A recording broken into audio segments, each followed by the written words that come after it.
Juhász Gyula, a végeken. Vörös függöny mögött a ködös éjben csak isznak ők, s a mély pohárba néznek, melyben vörös bor csillog tompa fényben, bor a búnak, vigasznak és veszélynek. Ez a határ, és itt kell elterülni a sáros hóban szárnak és venénynek. Ez a határ, az élet hegedű gyanga híján fásultan zenélnek.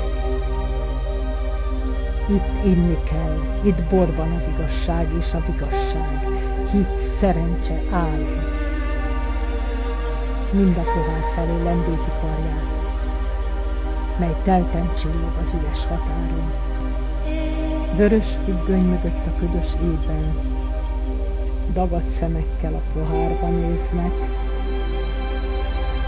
Ez a határ, s a csöndben és a télben sorompóját lecsapja itt az élet. Ma hull a hó, és álom hull a hóban. Bólint a láng az üres kaszinóban. Az öreg doktor németlapba süllyed, mint vénkhámzsás nézi a gót betűket. A szolga fát tesz a beteg parázsra.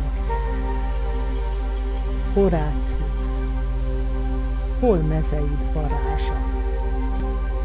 Itt ólomlábon jár a gond a hóban, és Amerika rémlik a viskóban.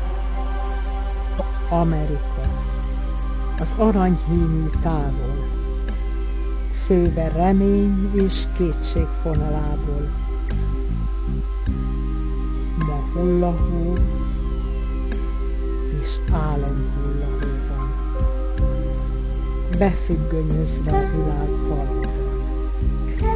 S a függönyön túl zene szűri hangját, egy operában ma Puccini adják, nagy operában, bordó és aranyban, és hull a hó, és hull, hull,